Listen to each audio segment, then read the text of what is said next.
Great experiences build great people. Rob Richardson Jr. has been built on some amazing experiences. He's a successful entrepreneur, a passionate advocate for social impact, and over the past 5 years of us working together, he's also become a friend. In this, Rob has worked incredibly hard to level the playing field through inclusivity. Now, mind you, that's inclusivity. He's not excluding anyone. It's inclusivity with this. And that's with his work spanning from education to politics to the exciting new world of AI. If you are looking to learn from a life of great experiences with great people, you will want to stay tuned. Rob, thanks for coming on. You've been involved in various fields, like I said, of education, politics, tech. What do you feel is a common thread that kind of pulls through that, I mean, besides you being the common thread that pulls through all those, that has all those coming together for you? Yeah, well, Josh, thank you for having me on the show. Appreciate that. The common thread that pulls together my many lives is I tell people I've lived a lot of different lives. Like literally, I've lived a lot of lives, a lot of careers in a very compact amount of time. But what really ties all of them together, I would say, is really my drive and passion for social impact, right? So, I've been tremendously blessed. I had and I won't tell you my life story, I promise. This won't go down a rabbit hole, but I'll just tell you very quickly. I will tell you to not make a long story bearable, the very quick story of my life that's less than 2 minutes. So here you go. So I was told, I struggled in school early on and was told that, by a teacher that I would never essentially make it to college and achieve a lot of my dreams. And I think I had this chip on my shoulder to kind of prove her wrong. But more importantly, I understood that many others are told these like narratives in front of them that they believe that they're confined by. And so like the reason why I was involved in education, politics, the reason why I'm involved in tech is that all of these are transformative fields that we have to do more to make sure that they're accessible to everybody. And so that's my underlying passion. It's about really how do we make the world a better place through social impact? How do we make it more inclusive? And by inclusion, I define inclusion as not exclusion. So like it's about like being intentional about making sure that everybody has an opportunity to participate. It's funny because through the years I've noticed that you never step on anyone. You always always reach out to those to bring them up. It's never about pushing someone across out of the side. And to me, that's admirable in how you do that. With that, I mean, you've had Disruption Now, your podcast, for a long time. What was the initial thing that made you, because I know it's changed. We've watched it change in the past couple of years. But what was the initial vision for the podcast? I think the initial vision for the podcast was about telling stories and allowing people to see that they can disrupt common narratives and constructs that's in front of them. And so focusing on stories and on individuals that have, approached the world in a different way and really come about and show that there's not a one way to do this, that there's not just one person that can do this or a type of person that can do these things. So, my goal with Disruption Now is to really make you think differently about how you see the world. You can see the world from this one lens in that, like, if I come from just this experience, you believe that this perspective is the only perspective, it is the only way. My goal is to show you that it's not, right? And to really challenge those, what we say, common narratives and constructs. I think initially there was a lot of, and there still is, the political lens. I think it was more the political lens when I started it, because I was coming out of, that's the world that I was in. I really dove into the podcast really after figuring out what I wanted to do with my life. After I ran for office. So, really short story, I ran for treasurer of the state of Ohio. And when I ran, I thought I needed about 1.8 million votes to win. The good news, Josh, I got over 2 million. But bad news, I still lost. So, I did better than I expected, but it still wasn't good enough. And we've all been there. Yes. So, I really got into really politics, saying I just didn't want to go back to just being a lawyer. And that would just be, I feels like I wouldn't be, my voice wouldn't be out there. I wouldn't connect with people. So really, honestly, it was really a therapy for me initially, just to say, all right, how can I actually still connect and use, and leverage all these people I've met, all this knowledge that I've gained, and figure out how I can have impact in the world. And I really didn't know. And part of why it's changed so much is, I was discovering what the hell I wanted to do with it. I just knew I wanted to continue to have a voice and figure out how I could connect with people. What's funny about that is the first thing that went through my head then is, as long as we've worked together on Disruption Now, does that make me kind of your therapist? One of many. I need a lot of therapy, trust me, man. I can never use enough therapy. I need more, trust me. Correct. Yes. No, same.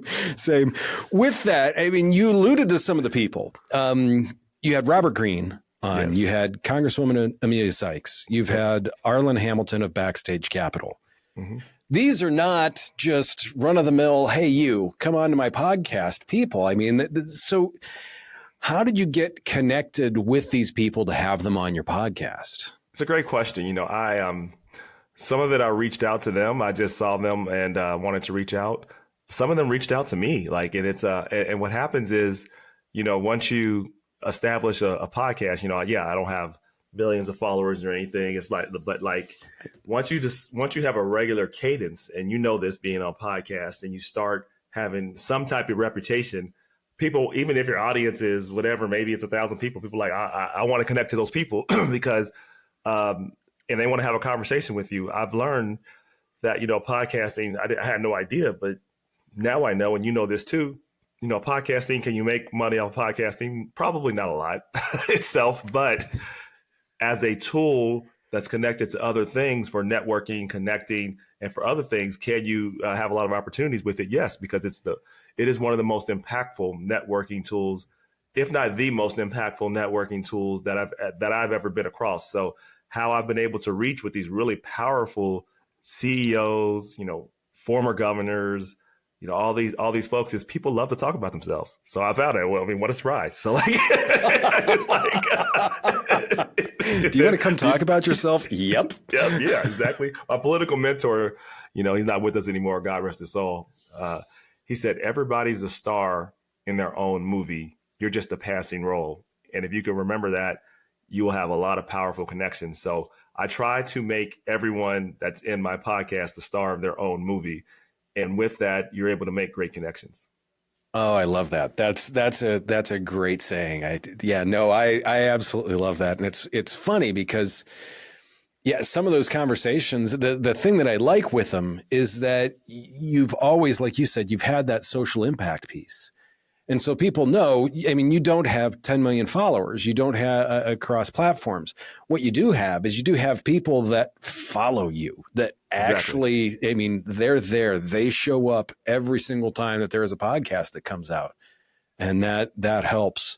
In terms of someone that's looking for guests for their podcast, I mean, was this, and I'm going to use the creepiest term possible, was this sliding into the DMs?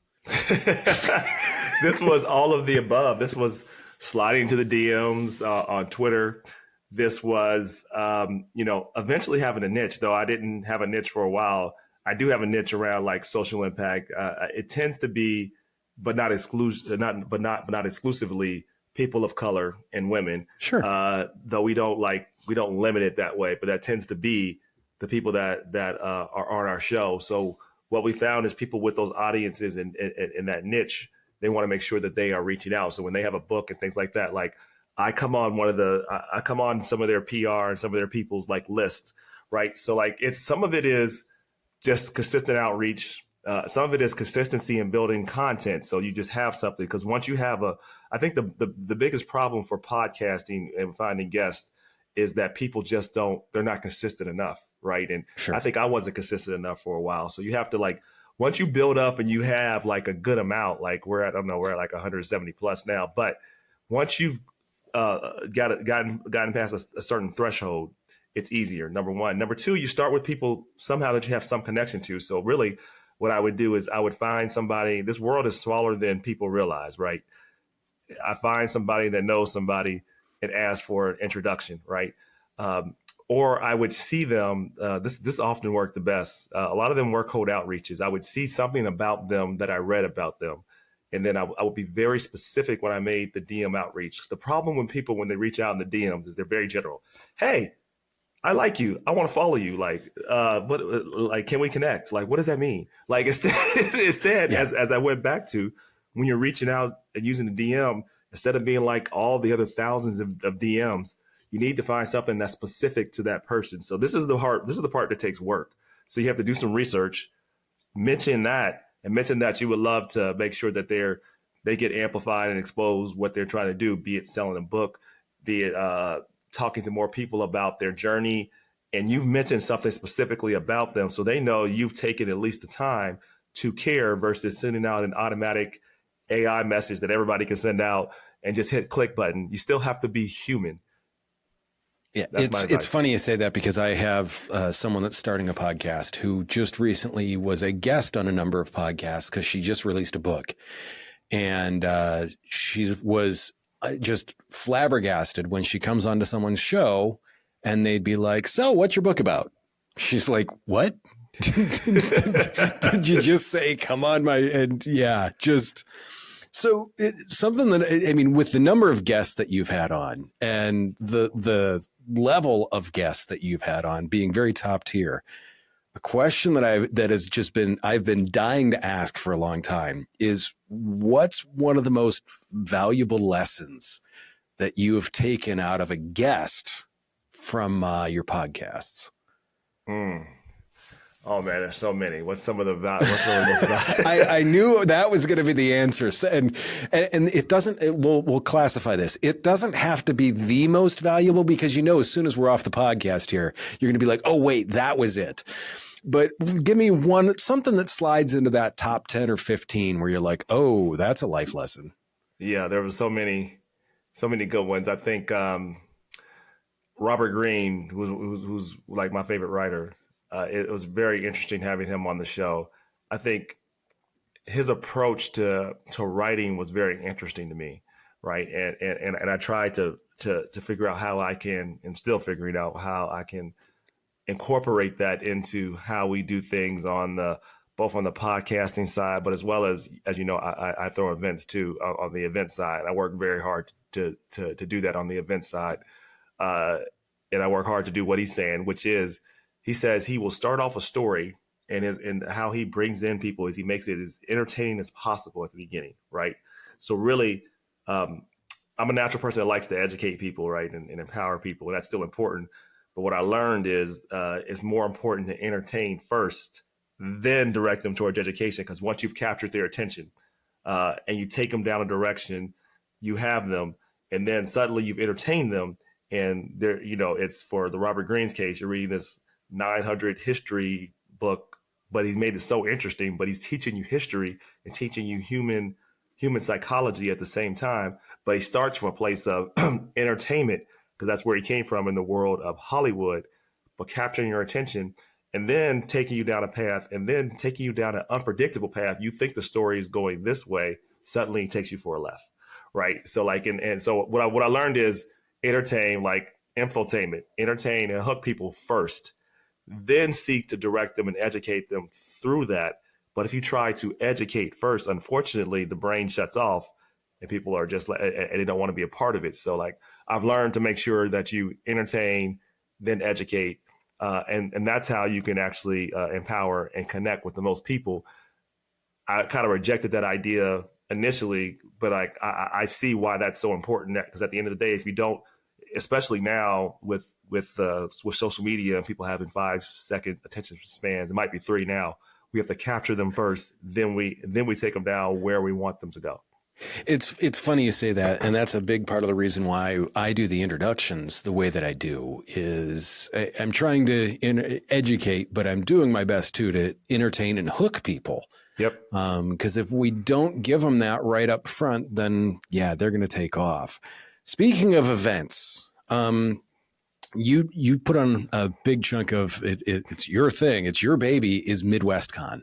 Yes. I've seen the evolution of that. How does disruption now serve as a tool for MidwestCon in a way too?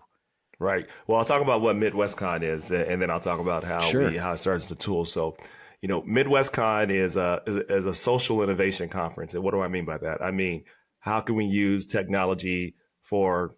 Of course, we want to make sure people are having the opportunity to make money, but how are we connecting that to social impact? How are we making sure that we're being intentional about these powerful tools that are being designed that are disruptive?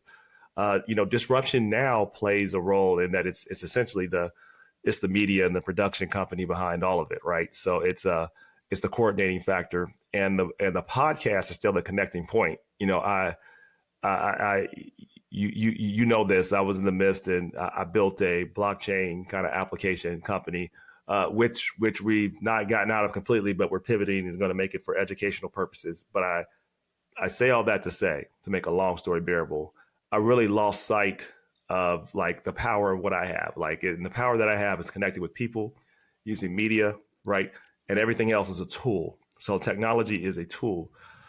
And so really, MidwestCon is the in-person experience for what disruption now is. It's about connecting people to opportunity, connecting people to social impact, and bringing people together in ways that they don't expect. So we have, from what seems like a distance, things that aren't related, but they are very related.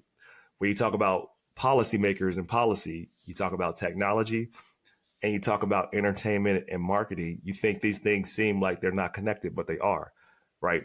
Entertainment and technology is how we see ourselves in the world.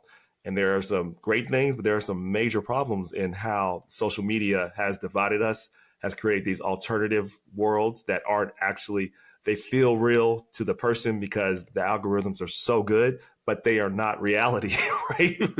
But they feel like reality, so they become reality. But those things are important as we think about how we see ourselves, the perception. Number two, policymakers. How does that connect to social impact? Well, if you don't have policy, or if you have bad policy around some of these technologies and things like that, it actually makes some of our social problems worse. There needs to be some type of policy, but it needs to be sensible. But there needs to be policy around what is it going to be like with algorithms? How are we going to make sure that they're transparent? How do we put guardrails in them? Because we've already seen that. I know we're going to get into AI, but we've already seen what AI can do and algorithms in general can do without any guardrails. We got it. It's called social media, right? Social media, If you've seen what's happened, if people go over there finding reasons to fight and yell at each other every single day, that is going to get worse. Yeah. If we don't have some sense of how do we want this to go, right? So all of these things are connected. And then we talk about technology for social impact. Like, how are we inputting the data? How are we making sure the data is not biased? How do we make sure we don't have technology like there's a lot of AI surveillance technology now that has incorrectly gotten people arrested because they can't identify Black people or women very well. But people just implement this technology. So we have to really be thoughtful about how we're using this technology, and then perhaps flipping the question for how we're using this technology. Okay, if we're going to solve crime, perhaps maybe how do we prevent it versus just surveillance, right? So to me, it's thinking about how we're building things, who's building, and what shouldn't we build. There are probably some things we want to think about. It's funny you say that, because I remember, one of the discussions that you were having, you really opened my eyes when you were talking about, and this was 3-4 years ago, when you were talking about an AI, a large language model that was basically trained on Twitter. And this thing spewed all sorts of just like racist remarks. That was like the main thing that it spewed, because that's what it had been trained on. And this is something to me that I never would have thought of, never would have even realized is a problem. Because of the bubble that I live in, and because of, hey, this isn't a big deal. And then all of a sudden I'm like, oh boy, we need to look at this. We need to take care of this. And that was 3 or 4 years ago. That was before everybody started talking about this, right? And that was, and I remembered that to that point, that was actually Microsoft, right?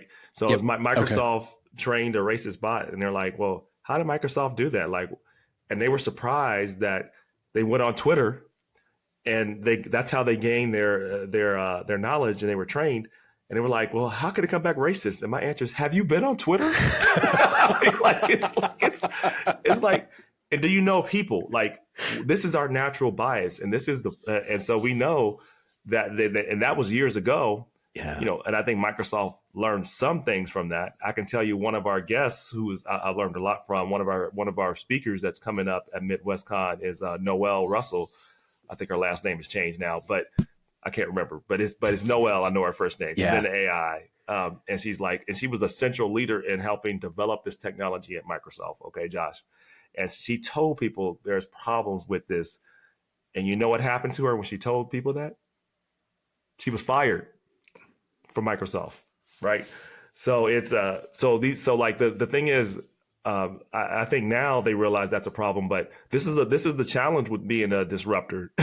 People don't want to actually acknowledge these things. They just want to pretend like it's not an issue until it's an issue. But when it becomes an issue, it becomes where it's very hard to solve, because data builds on itself so much that if we don't train it right, I look at it this way, and I know we're going down a rabbit hole, but I'll just say this quickly. Think of it like a kid. If you're raising a kid and your kid is 5 or 6 years old and you don't develop the right habits and teach the right knowledge to that kid, by the time they get 18, you can raise an asshole. Yes, you can. Right? And we could be raising AI assholes. That's my fear. I love that. And it's funny. A friend of mine made a great example about AI, saying you have to tell it exactly what you want because it doesn't know any better. And the example that he used, he goes, we were on vacation, and he goes, my nephew, he goes, he's wearing the same clothes for 3 days. So his dad is like, go take a shower. So the kid comes down after taking a shower, and he goes, he's wearing the same clothes. And the dad's like, you took a shower. Why are you wearing the same clothes? He goes, well, you didn't tell me to change my clothes. So the kid goes back upstairs, changes his clothes, comes back downstairs. The dad looks at him and goes, change your underwear. And he goes, okay. So the kid goes back upstairs, changes his underwear. He's like, well, you didn't tell me to change my underwear. And AI only knows what it's been told. That's correct. We're talking about all this bad, scary stuff. So we're going to dive into some of the AI, and let's talk about something good. Okay. What are you most excited about with AI for the future and its impact on society? Oh man. I'm actually most excited about, when it comes to AI, for the ability to change essentially biology into engineering. And I'll explain what I mean by that. It's that we're now going to be able to, I think, solve a lot of health and human problems in a way that was not even imaginable. Like even this was even like 8 or 9 months ago, but like projecting through, like taking AI, we were able to take every human protein ever created, and those we didn't even know, just from the amount of knowledge that we had. So I'm excited about the ability to really be able to cure all types of cancer, to hopefully extend life for humans in general.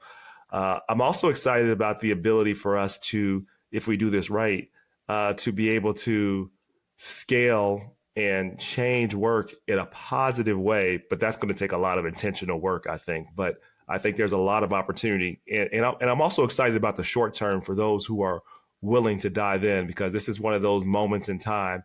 This is like at the beginning of the internet, when the internet first started, which wasn't that long ago. Like when people talk about this like it's ancient, like it's not even in our lifetime. It's like in the generation. Like this just started. It doesn't feel that way. It feels like we've always had the internet. We have not always been connected to the internet. This didn't happen really until 2010 in terms of our ability to connect centrally like this. That's not even like a flash. That's not even like a flash in time. That's like yesterday essentially, but it's moved so exponentially fast that we underappreciate how much we have. So I'm just excited about the ability, I think, for human beings to connect. And I'm excited for this moment in time to allow people, I think, to build for those who are open to learning. That's the key. That makes sense. And it's funny when you think about it. I saw something the other day that said from the time the Wright brothers took off to the time we went to the moon was 60 years. Yep. Which is, once again, absolutely nothing. But from the time to, I mean, when you look from the time to when most of us got PCs to the fact that now all of us have access to AI and each other is, I mean, a third of that. Yep. And Holy cow. I mean, there's all types of statistics. There's another one. It always changed, but it's some variation for this. But like, there's been more like information from like human history in the last 3 years than all of human history in the last 3 years. Right? So like, it's just insane because our minds, you know, I can go into a nerd and I won't go too far, but we can't really, as humans, understand exponential growth because it's beyond our comprehension. And we are growing exponentially so fast that it's something we can't even understand how fast we're going now. So it is exciting. There's also some scary stuff, but it's very exciting. I was about to say, it's exciting. Roller coasters are also exciting. Yes. I mean, even just when you think about it, when you think before people had cars in the Industrial Revolution, those were two like lifetime, like life-changing things that changed the planet in a big way. And those happen in a lifetime. Yes. Now for us to go from like internet, cell phones, all these other things, we're getting lifetime things. We're getting like 8 or 10 of them in 10, 15 years. That's right. That being said, what do you see the future of like the creator ecosystem? What do you see in that? That's going to be interesting. The creator ecosystem, I think, is going to be a challenging place. We're going to remake what it means to be a creator. And I think we're going to have to really think about that. Like I think about this a lot. So, and I'm going to tell my age here. So I remember we're close to the same age. We're good. Yeah. It's fine. And you probably remember this. Do you remember Michael Jackson, that moment, like when he brought out the moonwalk, how like transformative that was like for people, and they were just so encaptured, so enthralled, and then all of the originality that Michael Jackson created from there on, like this is the bad part. I don't know if anything like that original from Prince to Michael Jackson and those type of things are ever going to be recreated again. Like I don't know because I just don't. So I think we take shortcuts now to actually doing that. So I do hope that some of the creator economy, from drawing to music, still people want to be a part of that craft, be a part of that, like developing yourself, that I think only the human experience could be a part of. I still think I believe some of that's going to be there now. Sure. If you listen to an AI classical musical performance, trust me, you won't be able to tell a difference after a while. You'll listen, and it will be beautiful, right? And it'll sound beautiful. And we may have this world where everything is catered to everyone's creative taste. I don't see that. And I'm not sure if that's a world we want. I think that can be some of it. I hope that there's some, a term that we use in our trademarking is, I hope we have some artistic intelligence, in that we are using artificial intelligence and enhancing it as a tool with the creator, right? And so like there are some things that maybe they don't do as much as they need to because they can rely on artificial intelligence, but there's some things that have their unique perspective and their feelings, because I say this often, and I still think this is going to hold true through time about artificial intelligence. Artificial intelligence is neither artificial nor intelligent, right? It is a tool, and it can connect and process and bring together information in a way that humans can never do on their own, because it has an integrated system in terms of it's able to connect instantly to a bunch of information and spit it back out. Humans don't do that by themselves, right? But I think that part of, at least this is the part of me that believes that there's some consciousness within human beings, some of this innate things that actually make us human. It's not simply the ability to process, it's the ability to feel and connect. So I think that the future of the creator economy is going to be about better connection and using technology to enhance that. But at the same time, it's never going to replace, Josh, me and you directly having a conversation with a human being. I believe people are going to want to know if it's a human being or a machine they're talking to. At least I'm going to want to know. Maybe people won't care, but I do believe that some people are going to want to have genuine human actual connection. And creators, the beauty of what creators do is they help recreate a feeling of connection between us. And I think that's not going to change. Artificial intelligence should just be a tool to enhance that, not to replace it. I love that. So 2 more quick ones then. And you always like to say, in your podcast, you always ask, hey, what's one piece of advice that you got when you were younger that you would disregard? So I'm not going to ask that specific one. Okay. But if someone's, I mean, you make a difference. In a short answer, what's one piece of advice you could give to a young person today that's passionate about making a difference in the world? The one piece of advice I would give them is to, one, don't listen to outsiders and critics that don't understand your vision, and get around people that want to persuade you and uplift you. And number two, be competent at something. Like if you're passionate about something, but you haven't developed your craft, it won't matter. You have to develop something. So if you are passionate about social impact, then become competent in some skill, which is going to require some boring, tedious shit. Because you're going to have to go and still study. You're still going to have to learn how to do some things. People think being passionate means that everything you love all the time. False, right? You have to also know how to develop some skill sets of things that you may not love to do, but you love where it's going. So you have to fall in love with the process, not just with the things you think are cool. So passion alone is not enough. It has to be matched with persistence and discipline. I love that. So one last quick big question, and your simple answer on this. And I say you got to make a simple answer out of this because I know that is going to make this infinitely more difficult for you. You've had a wide-ranging, broad career. What are you most proud of thus far in your career? The short answer. Oh man, that's the reaction I was hoping for. That's why I asked it this way. Yeah, that's hard. That's like trying to, if you have kids, choose who's your favorite kid, right? Like, yep, it's like 100%. Yeah, it's like there's no right answer in terms of where I say I'm proudest of. I think I'm proudest of my legacy at the University of Cincinnati. I'd have to say, Love it. And all the difference that I think I've been able to play a part in, from taking the university to where it was to a more innovative and inclusive university. So I would say that's one of my most proud kind of achievements and the legacy of the University of Cincinnati.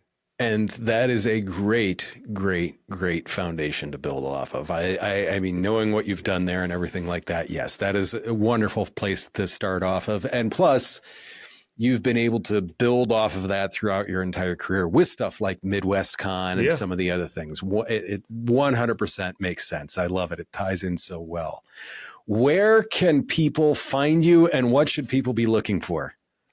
Yeah, so people can find me at, first of all, we want you to come to Midwest Con. I know a lot of people here are in Ohio, so it's we're a Midwest Center conference, but we're definitely Ohio focused. And so you can find us at midwestcon.live. We'd love to have you. And if Josh, I'll give him a special discount for anybody who's listening to that. Wonderful. You can also find us at Disruption Now. If you're anywhere you listen to podcasts, Disruption Now podcast, please reach out to us. Josh is our producer on that, so he has been for a long time, and pretty easy to reach at any of the social media handles. You can find me at Rob for Ohio, pretty easy. So, I'm just honored to be here, Josh, and thank you for all the work you do for Northeast Ohio, and thank you for all the time, and thank you for the friendship. Yeah, thank you, Rob. I really appreciate that. I mean, we've been working together a long time, and the fact that I feel like we've played a small part in helping you move some stuff forward is huge. It really is, and that to us is one of the big cool things. That all being said, everyone, by all means, we've got more great conversations to come. Make sure that you're subscribed. All the other happy stuff.